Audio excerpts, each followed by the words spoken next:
Alrighty, guys, welcome back to the Left of Straight Show Interviews, the premier podcast that shares the stories of our amazing LGBTQ community and, of course, fantastic straight allies, all from entertainment, foodies, books, music, and advocacy.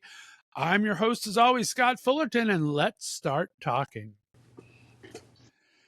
Welcome back, Left of Straight fans. Today, I am thrilled to be joined by a multi-talented actor, producer, educator, and ally. Aaron Jackson is in studio with me today. You may remember Aaron from the iconic 90s television show California Dreams, where he won the hearts of viewers everywhere with his portrayal of Mark Winkle. But Aaron's talents don't stop at the small screen. He's also made a mark on stage, performing in notable productions like Torch Song Trilogy, Bye Bye Birdie, Guys and Dolls, and several movie roles. Aaron's dedication to the arts goes beyond his performances. He's a passionate drama teacher in Florida, where he mentors the next generation of actors, as well as helming his very own production company.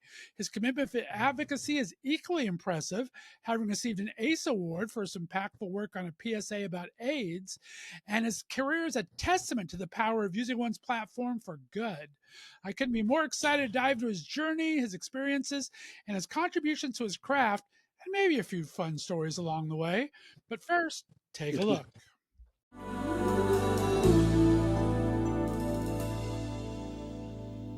Surf dudes with attitude, kinda groovy, laid back moves, sky above, sand below, good vibrations, feeling mellow.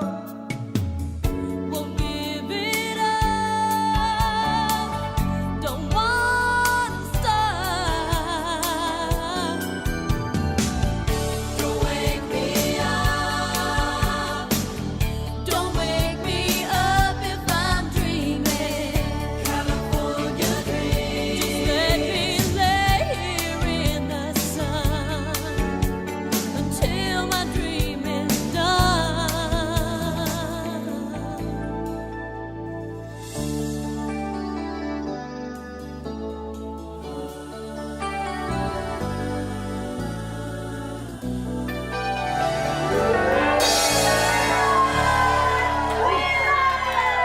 Thank you, New York.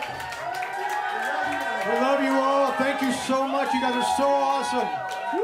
All of you. Alrighty, we are back. That was a little snippet from California Dreams, and my next guest today, Mr. Aaron Jackson. Welcome to the Left of Straight Show, my friend. How are you?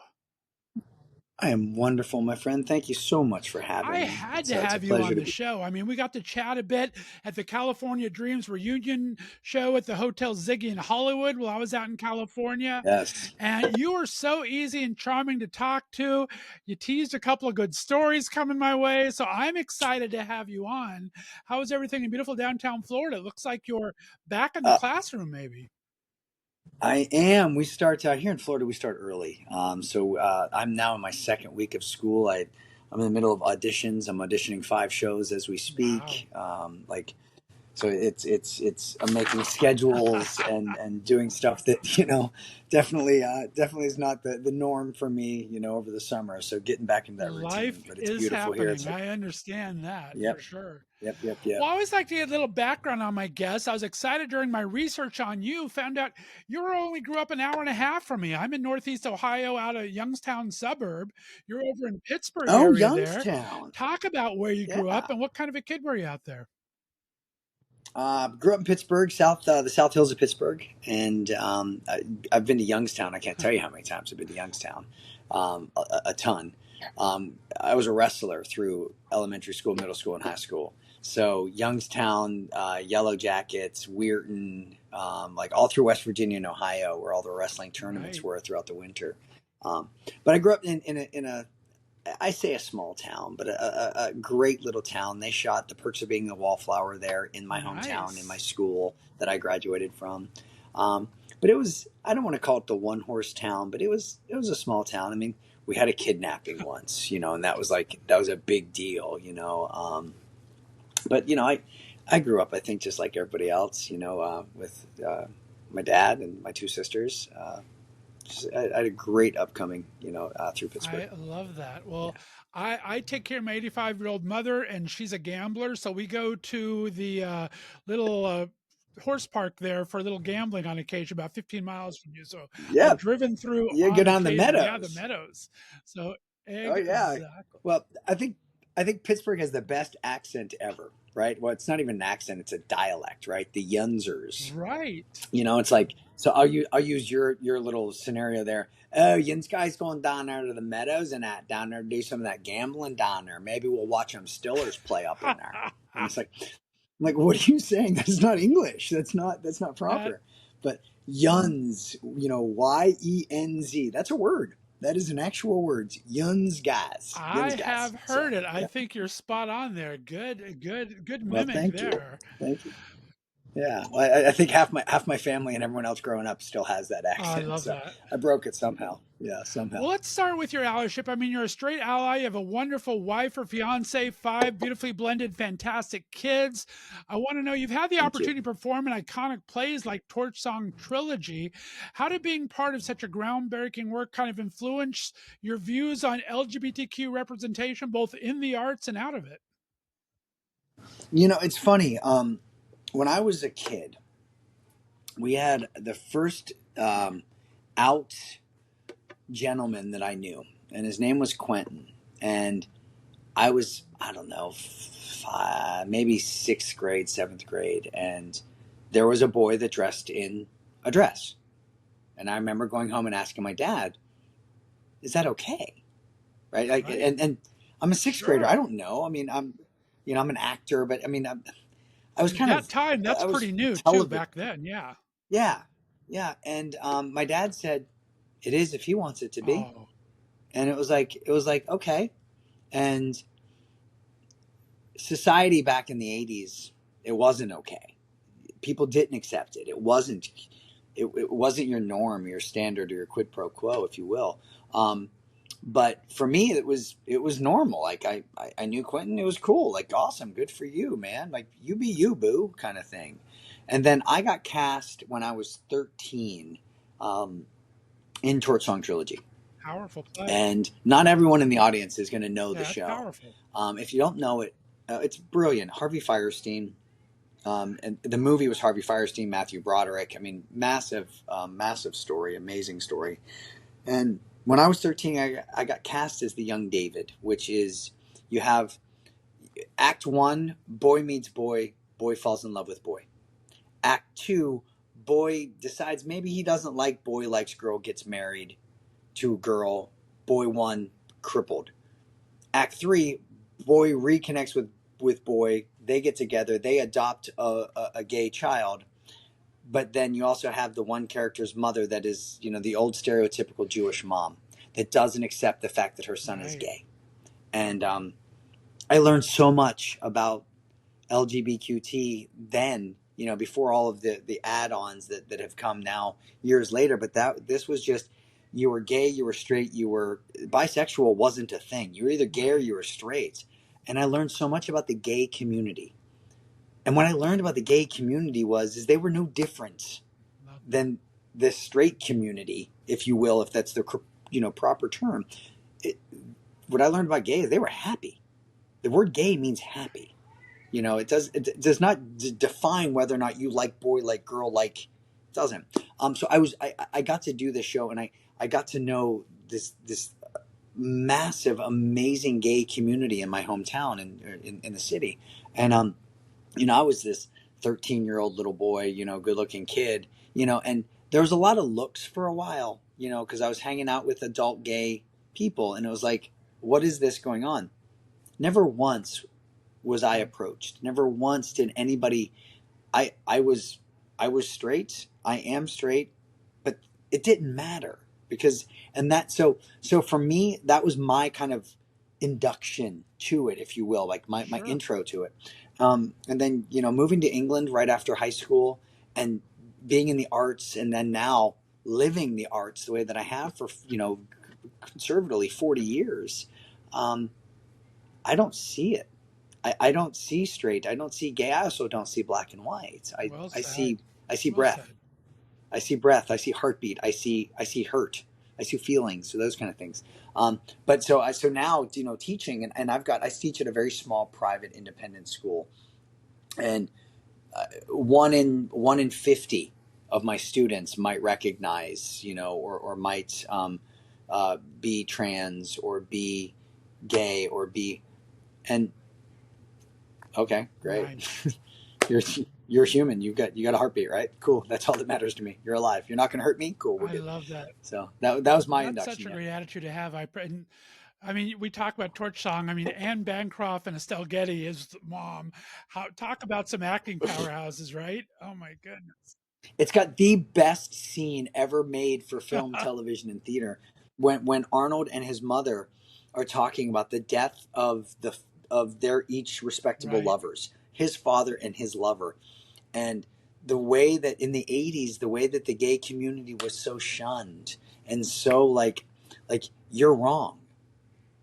Pardon my French. Who the hell are you to say that I'm wrong or they're wrong or this is Right. wrong? Like, so that, yeah. So it was like it changed my life forever. Powerful That stuff, that show, powerful one of the best shows. performances for Yes, sure. sir. Well, let's get into California Yeah. Dreams a bit. I mean, you entered a few Woo. seasons in, you have that central casting dream looks of a Tiger Beat and People magazine star. I've talked with Jay, there's fans stalking his house at the time, the popularity's off the chart. Yeah. How did you get the gig, Yeah. and Yeah. did you have any idea how big it was with the fans when you got into it? My story. Everyone has their "How did you get to Hollywood" story. Um, Mine is so like, no, it doesn't happen this way. Um, I came back from the United Kingdom to the United States in December. I got in my Eagle Talon TSI Turbo, and my next door neighbor Ed Rich wasn't my next door neighbor, but small enough town, my hometown friend, and we moved to Alhambra, California. I swear I didn't have a pot to pee in or a window to throw it out of. I had enough money when it came down to it to live for a while. Um, I had no manager. I had no team. I had the one thing you can't buy, you can't sell, you can't trade, and that was passion, desire, want, need. Right. And I believe in this industry, it's 98% want, desire, and need with 2% talent. And my daddy asked me when I was a kid, he's like, "What are you going to be when you grow up?" I said, "I'm going to be an actor." And he goes, "No, no, no. If that don't work out, what are you going to be?" And I'm like, "I'm going to be an actor." And he goes, "No, seriously, what's your backup plan?" I said, "To be an actor." And he goes, "No, backup plan." And I said, "I'm going to be a plumber. I'm going to help everybody else flush their dreams down the toilet because I have no other I love plans." that. And so when I moved to LA, I was not coming home. Like this was not like let's go test the waters. And you hear a lot about that, like people going to LA. I'm going to go out there for a year and give Right. it a shot. This was not give it a shot. This was do or die. So I get to LA and I'm there. And no one believes it. And I have proof of all of this, of my move-in day and my audition day. 11 days into being in LA, I got my audition for California Dreams. Oh 11 my. days. And it was because I had a business card of a woman by the name of Karen Divasek. And I'll never forget Miss Divasek. And I met her in Dallas, Texas. And she said to me, "Kid, when you get to Hollywood, look me up. I'm going to make you a star." One of those kind of comments. And I did. I looked her up, and I knocked on her door because it was, why I went to her office instead of calling her. I don't know. I guess maybe I'm an in person. And I knocked on the door, and she kind of did one of those cockeyed, kind of these, because it was a few years, and she goes, "Aaron Jackson, what took you so long?" Wow. And I said, "My daddy said I had to go to college." I did. And she goes, "So you're here now?" I said, "Yes, ma'am." She goes, took me in her office. She called a friend of hers by the name of Beverly Dean. Beverly Dean she used to work for Big time. CBS, Yeah, big time. and she was their psychic. She would read all their pilots back for CBS days and say whether or not the show was going to make it, and they would produce it. Craziest thing. Well, she was a manager, and I went into her office, set up an appointment for me. I was sitting in there with this guy by the name of Jim Caviezel and another guy by the name of Kevin Sorbo, and then someone else by the name of Phoebe Oh my Cates. gosh. These were a bunch of nobodies, all meeting Beverly that day. And all four of us signed with her that day. Kevin obviously go on to do, Hercules. James, I mean, he went on to be a massive, Passion of the Christ, everything else. And then Phoebe Cates, look where she's at. And she took on little old me, right? And she called up her friend, very long story short, Peter Engel, and and Robin Lippin and all of the whole NBC staff, and kind of said, "Hey, I think I got your boy. I think I got him." And I went in on the audition, and 5, 6 auditions later, I got the Wow. gig. And so to dovetail on, did I know the success of the show? No, I never heard of the Oh show. no. Didn't even know what it Wow. was, because I was in the UK, right? So I was in the UK for 2.5 years. I moved to United. Saved by the Bell and California Dreams hadn't made the Right. UK yet. We hadn't. I didn't know. I didn't know. I didn't know what was going on in America, let alone on television. So I get out there and I get on this show, and I found out that I had a publicist, and that I have a dressing room, and that Team Beat and Tiger Beat and Team Machine and YM and Super Team and all these companies, they want to take pictures of me and put me in magazines. Okay, let's do this. I knew none of that. And then when the first rag came out was Teen Machine. That was the first one that I was in. I was on the cover of it. And I remember I was in Pittsburgh. So this was, I don't know, maybe 10 weeks after I got cast. And I haven't even filmed an episode yet, but I'm in the magazine, the new hot hunk, whatever they called me. And I was in the grocery store. And my daddy, which is my best friend in the entire world, just turned 80 this year. He goes like, and my he's a clown.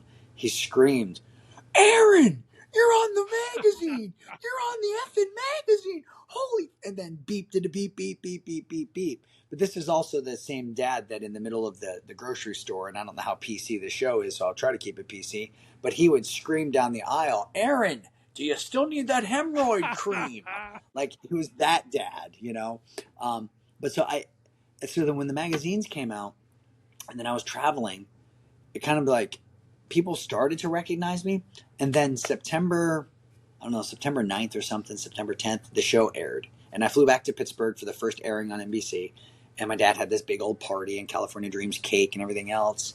And I walk outside afterwards, and there was people in my dad's front yard, like people that knew me, but I didn't know them. And when I got back to LA, it kind of turned into like, I was never Tom Cruise or Brad Pitt. I was never that. But there wasn't a day that went by that I didn't get recognized for 20 Wow. years, for 25 years.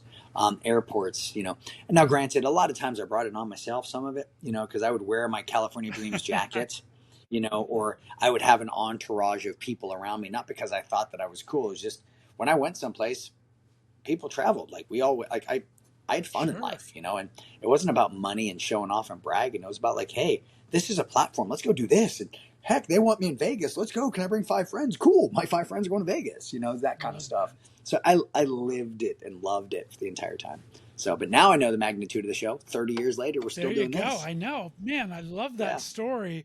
And you've mentioned it a few times now. And one of the things we talked about at the Ziggy reunion was the support you received from your dad. I think he came out for like Mm. so many episodes of taping, if not every one. You've always talked about him so endearingly. Tell me the importance of your dad and how he helped keep you grounded during that initial success. My daddy, oof, like it's one of those things like Cuba Gooding Jr. Like when he did in the movie, it was like, "You're not going to get me to cry. You're not going to do it. You did it. You did it. You brought up my daddy." My mom and dad got divorced very young, and in most relationships like that, the mom Sure. gets the children. My dad did, and my dad was back in the day, my dad was a sex symbol. My dad was on radio. He owned radio stations around the country, and he was. I mean, my dad was gorgeous. My dad, like, just a beautiful man, just and heart so big and huge, and when my mom and him got divorced or separated, then divorced, my dad quit. My dad quit everything to be homeroom mom, to be Cub Scout leader, Girl Scout leader, soccer coach, wrestling coach, taxi driver, best friend, worst enemy, imaginary friend, you name it, my dad was that. And the word no was an unacceptable answer in my dad's world. No is not, the only way you're going to hear no is if any unasked question, the answer is always going to be no. And so my dad was like, he is, he's literally everything. That's so awesome. Like he's like, you have God, and then you have my dad. Like that is like there, like there's times that I think my dad is God. Like that's, so you talk about my dad and support. My dad has never missed anything in my career. Wow. Like never. Like, I mean, from a play to a commercial to a musical to I was in the soapbox derby race when I was on the show in Canton, Ohio, and my dad's like, "I'm coming." So I won the soapbox derby in Canton, Ohio. My dad drove from Pennsylvania to Canton. I know it's only a 5 hour drive, but my dad did that to see his kid for 15 seconds ride a soapbox car. My dad never missed an episode of the show. He flew out, and I was fiscal. I could have paid for it. Never let me. Wow. He flew himself out. He would never let me pick him up at the airport because you're filming, you had a late night or this. So we'd always either get a cab or rent a car or get it. They didn't have Ubers back then, but and then he would stay there.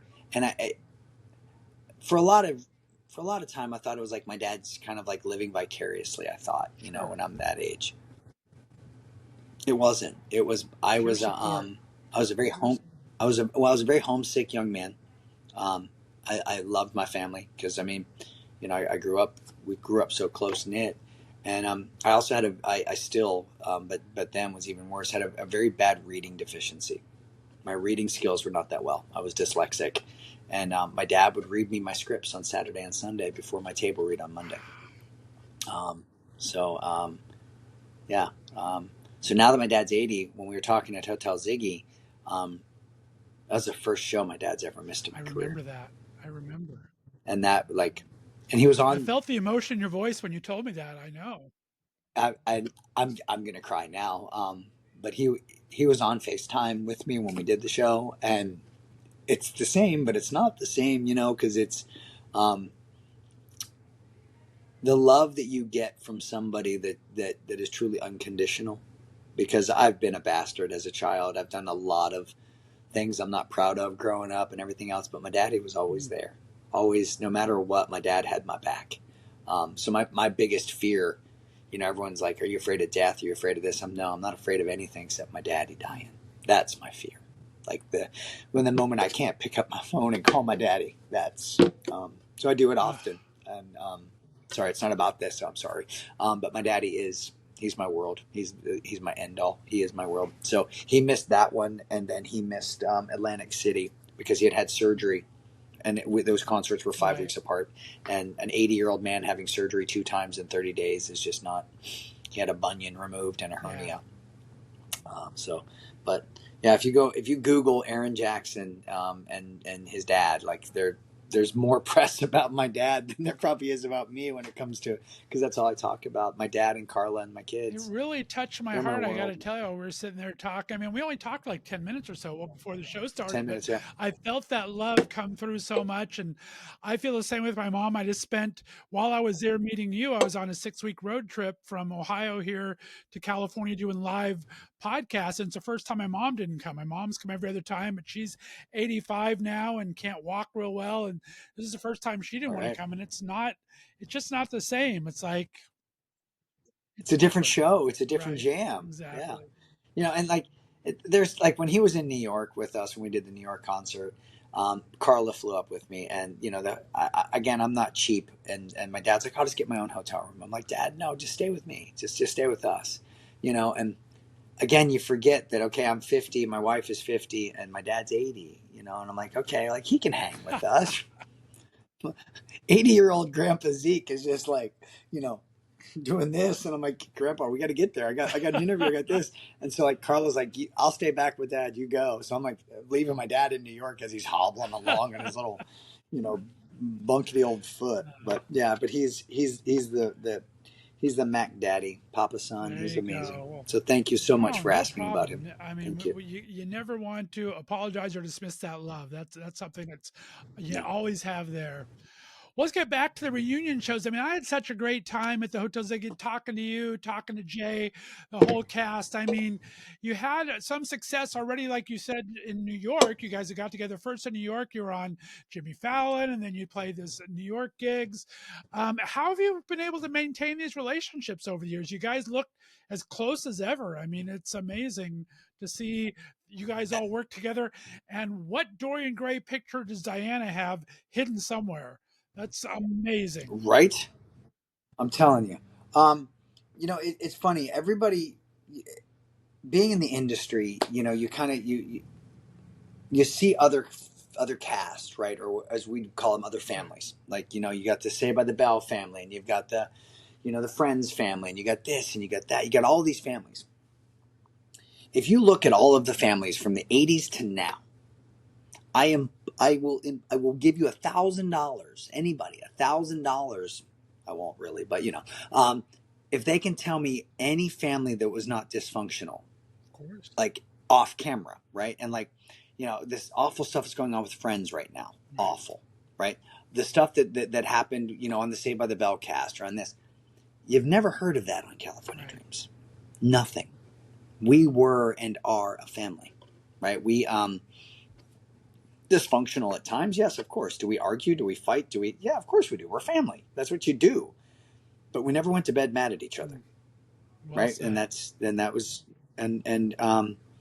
like, we never had intercaste relationships, and that's key. No one was any better than anybody. We were just a bunch of kids that were damn lucky, and so how do we stay in touch over 30 years? At first it was, every couple of days or every day, like, let's hang out after the show got canceled. Then it turned into every weekend, every other weekend, once a month. Then it turned into, hey, let's get together in 5 weeks, 10 weeks, 20 weeks, whatever it was.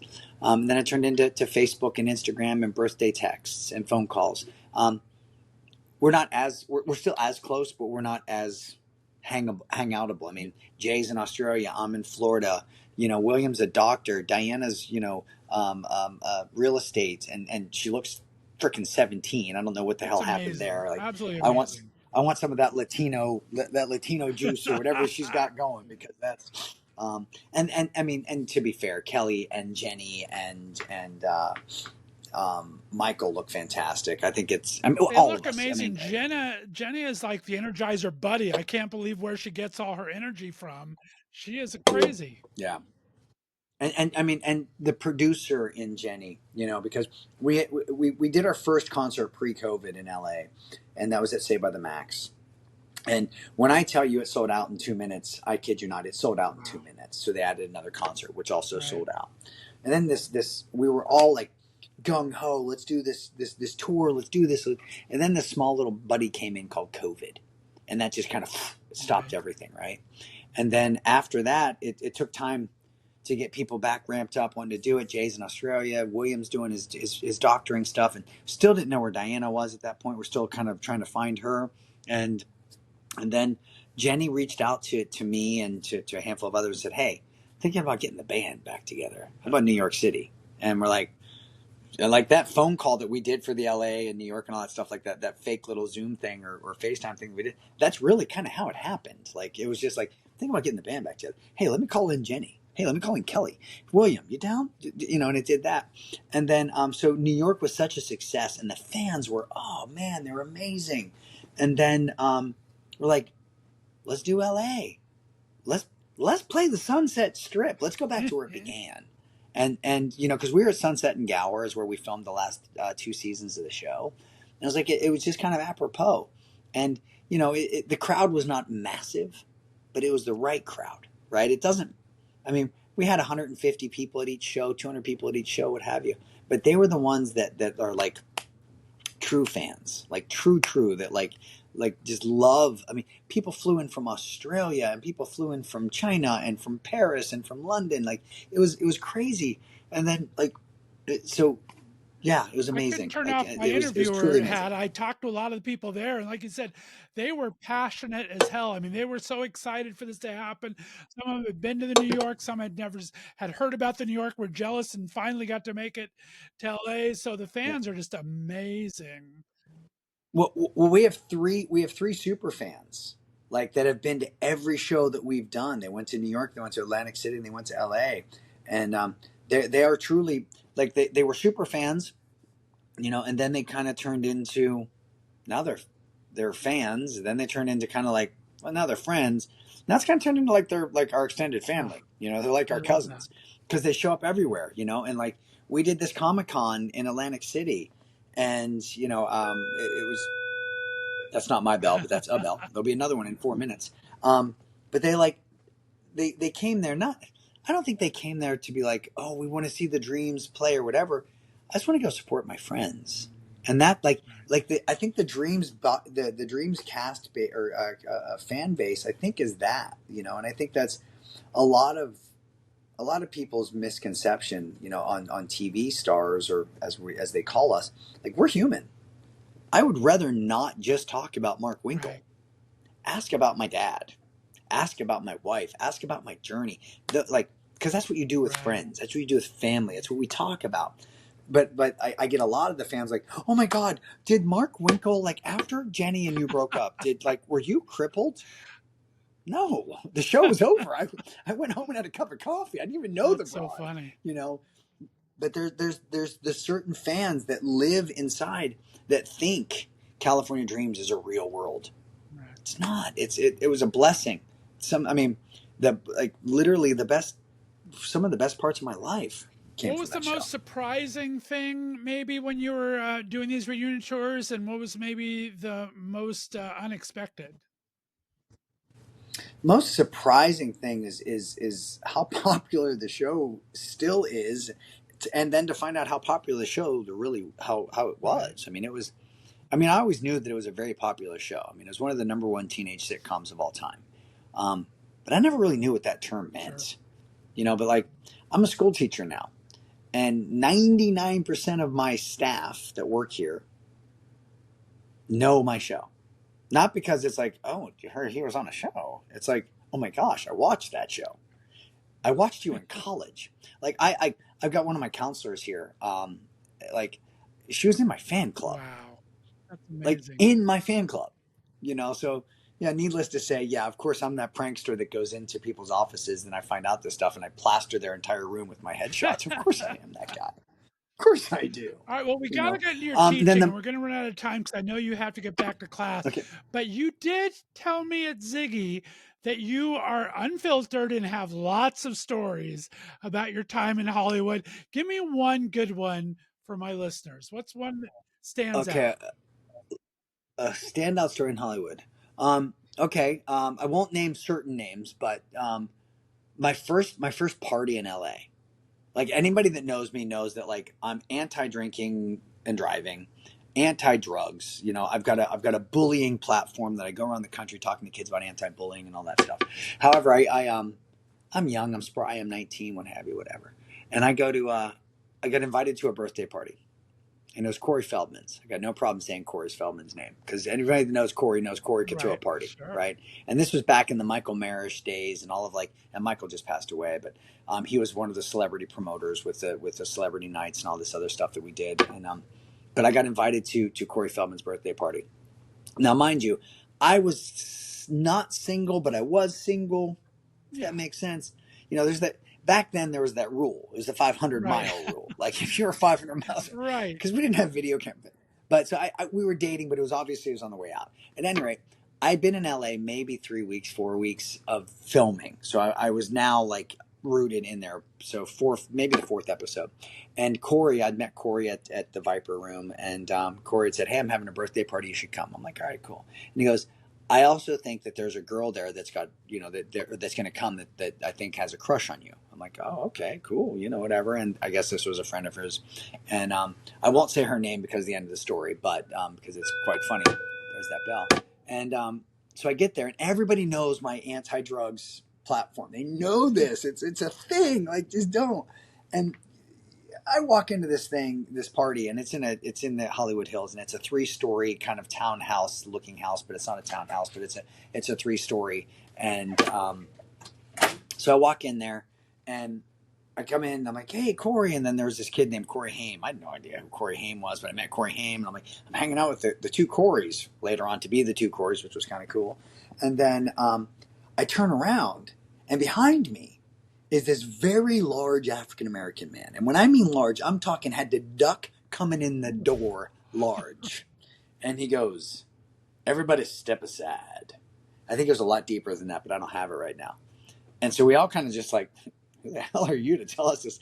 All right, we'll step aside. And who comes in? Michael Jackson. Michael Jackson walked in this house. I'm like, and again, I'm not a fanboy. I don't, starstruck everything out, but Michael Jackson was like right here. I could reach out and touch a brother kind of thing, and like I jaw down here, drooling and all this other stuff. So he's there. So I got to hang out and talk to the king of pop. I got to talk to Michael Jackson. Like he watched my show. I don't know that he watched me because I hadn't aired yet, but he watched the show. So I'm fairly confident that Michael Jackson watched my show, and I can be able to say, Michael, you know. But my dad always says that anybody that I meet, anybody that I hang out with, my dad has this thing where he goes, "Oh, I had lunch with him," because he's living vicariously through me. So I was working, sidestep story. So I'm working with Eric Roberts on a picture called Leaves of the Tree, and we're in Italy. And we're in Castle del Mar, Italy, right on the Sicily island. And I'm working this picture. I'm there for 2 months. And Eric Roberts, Oscar-nominated Eric Roberts, like the man, the Mac, the myth, the legend kind of thing. And so I'm sitting with Eric, and I'm like, "Hey, can you do me a favor?" He goes, "Yeah, what?" And I'm like, "Will you take a picture with me and hold this sign up?" He's like, "Yeah, why?" And I'm like, and I told him the story that my dad always says, that when I meet a celebrity or hang out with a celebrity, that he says he has lunch with them. So I have a picture of me and Eric, and the sign says, "Yeah, Zeke, I had lunch with him." Oh, I love that. Because that's my dad's name. So now that's like the ongoing thing that I do with every celebrity that I meet, is I have them hold up a sign saying, "Yeah, Zeke, I had lunch with him." That's So, amazing. but anyway, so I'm in this party with Corey Feldman, and I meet Michael Jackson, and like everybody was there. Like this young kid by the name of Jonathan Brandis. No idea who the hell Jonathan Brandis was at the time. And then you had all of the kids that were on the Daniel Fishel and the Boy Meets World, Ryder Boy Meets Strong World stuff. Yeah. They're all hanging out there, and and again, like there's multiple floors going on here. So Corey pulls me aside and he goes, "Hey, that girl that I was telling you about, she wants to meet you. She's upstairs." Now, mind you, she is like about as big of a teenage star as there could have been.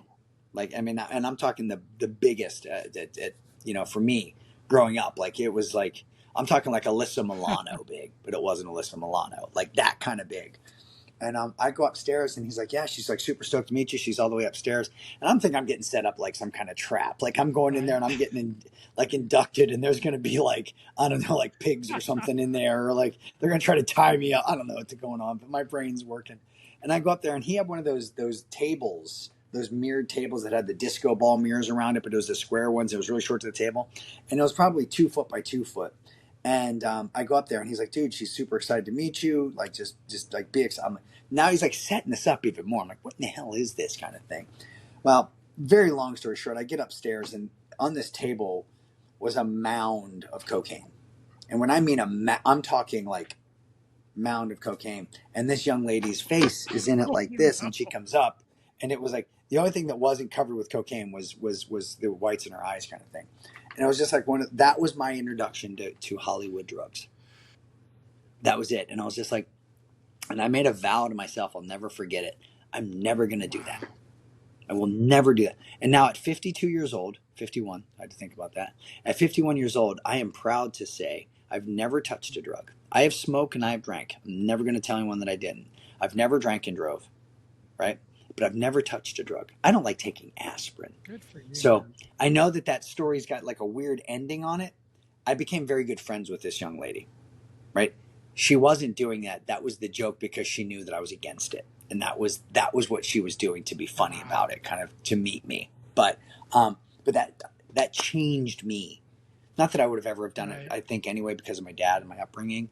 Because my dad always said, "If you want to get stoned with me, son, get stoned. We'll do it together." I'm not getting stoned with my old man. Who wants to do that? That's dumb. So I took a vow to never, never, ever, ever, ever, ever, ever, ever do drugs. And I haven't. I love that. Good for you. And so when I'm teaching my classes, when I'm teaching high school theater, and they talk about Hollywood, and I've got a lot of not California Dreams memorabilia, but like my Hollywood memorabilia around my room, and some of my career and stuff. And they ask me those things, and I'm very candid and very open with, as I am with you, as you can tell. Like I answer that. You ask the question, you might not like the answer, but I'm going to give you it. And they ask me, and like the beauty is they can ask me anything, and I got nothing to be ashamed of. I don't have that skeleton in my closet that people do, that like, "Oh no, he was in rehab," I don't have that. search, dig, dive, however deep you want to go. I don't have it. So, We are running but out of time, and I have half a pages of notes left, so no, you're going to have to come back. Let's finish up because I did want to talk about teaching a little bit. So just share with me. I want to talk about the transformation of teaching before and after COVID. I heard about this Bang Bang You're Dead post COVID show and the big yep. changing. Talk about what what this theater program means to you and how you were able to adapt after all of this. So I teach in a private independent school here in South Florida, and my children went through it. My two daughters, and then my blended stepchildren came through it as well. So I've had the blessing of teaching 4 out of 5 of my kids in class, which is amazing. So when I got hired, was my daughter, my blood daughter, my youngest. It was her last year of high school. It was her senior year, and so I got to do a great show called 26 Pebbles. And the headmaster, we had lost the old drama teacher. He wasn't here. Don't know Right. why, right? Sure, there's a reason, but he called me up and said, "Hey, do you want to teach drama?" And I'm like, "Dude, like I'm a film, television actor, star kind of thing." He goes, "Yeah, but you're really good at what you do, aren't you?" And I'm like, "Yeah, okay." So I come in and I'm like a one and done. So I'm gonna do 1 year and be out of it. So I did this show, 26 Pebbles, and got like, "Oh my god, that was the best show we've ever done here." And it's all about it. It was a school shooter show, and Sandy Hook, and then COVID hit. And like we went online, and I'm like, dude, I'm a first year teacher, and now I'm like, I'm going online with these kids. How am I going to teach them? I'm going to teach them acting like it's a camera. We're going to do film acting. So I started kind of like reinvented the wheel on what I thought to be teaching. And then when we came back after COVID, my headmaster said, "Well, I'm not sure about how you're going to do shows this year, Aaron." And I'm like, "No, it's kind of my job, buddy. So I got to kind of do this, can't I?" And he goes, "If you can figure it out, we'll let you have it." So I did. I found a show called Bang Bang You're Dead, and it's another school shooter show. I don't know why I was on the kick. It's kind of a weird thing to want to do that when you're a school teacher. But I reinvented the wheel, and I figured, how can I do a socially distanced show and yet have my audience, but my actors safe and my audience safe, and still do all this stuff?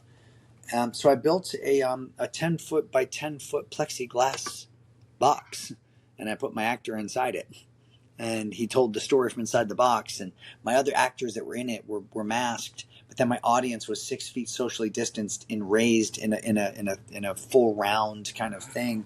And I got to reinvent theater, and that's my style of show. And every show that I do, like my seasons are always crazy because I do stuff, and but then I change how it's going to actually come out. I did Diary of Anne Frank 2 years ago, and I did the entire thing in black and white. And when I say entire thing in black and white, I'm talking black and white makeup, black and white sets, costumes, everything. The only thing that had color was the Star of David, the swastikas, and her diary. But everything else was black and white.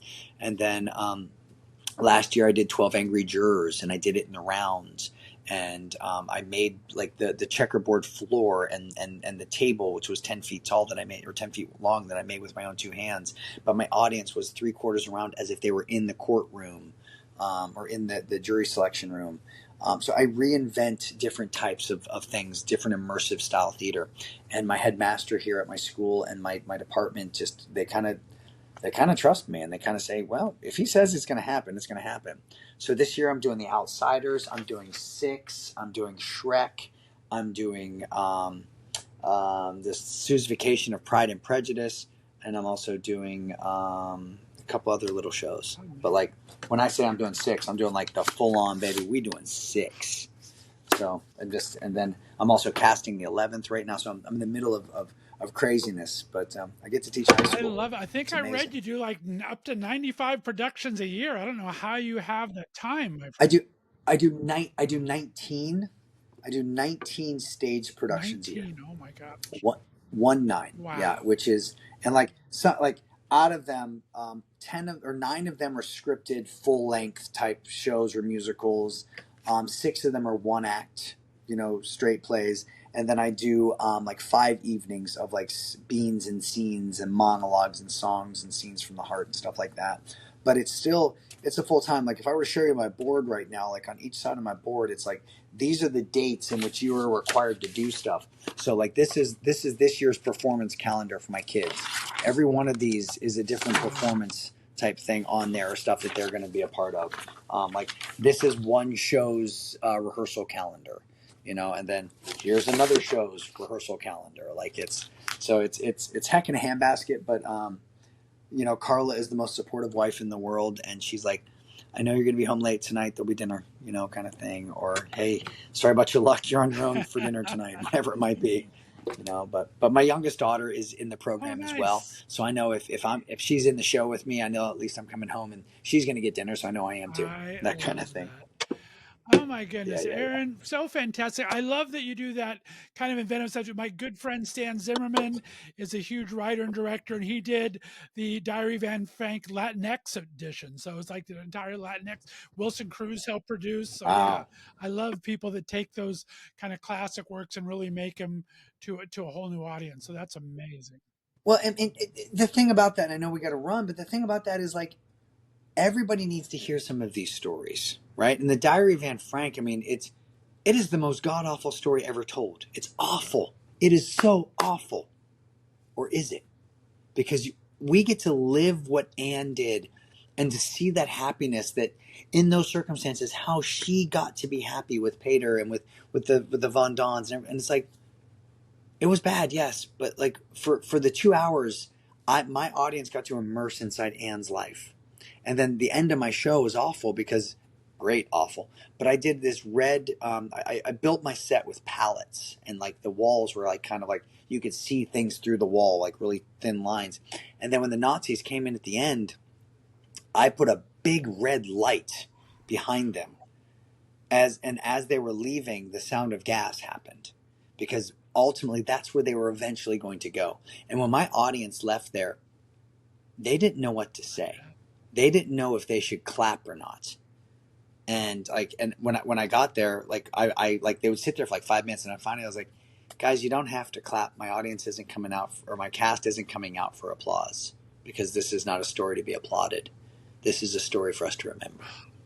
And then we walk out, and that's my style of theater, right? So I'm doing The Outsiders this year just because it's a push. S.E. Hinton is an amazing writer, and her story needs to be told, and the kids need to not just hear it and read it; they need to see it, they need to live it. So I'm doing it as a walking tour around my campus. Oh my goodness! Like you're gonna Oh my walk, the gosh. audience is gonna walk to I love each scene. this. So I'm really excited about that.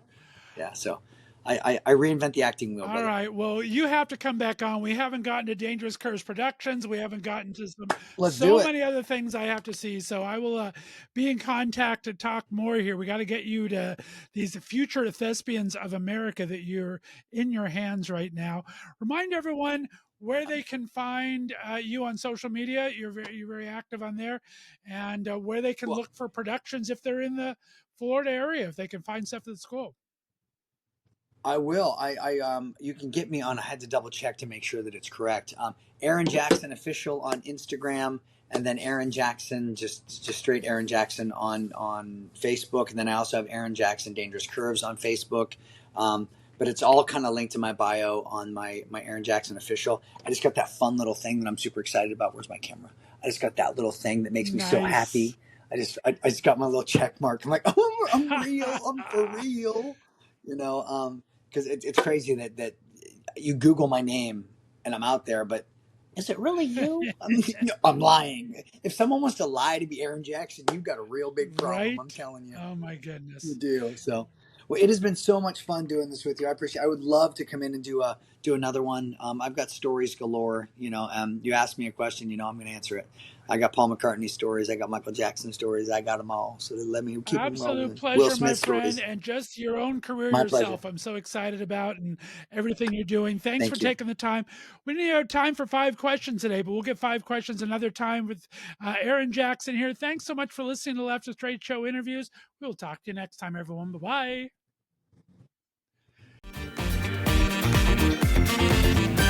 Thanks for listening to The Left of Straight Show.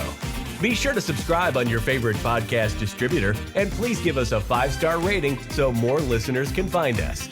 You can follow us on social media, and be sure to check out our website for contests and other news and information. See you next week.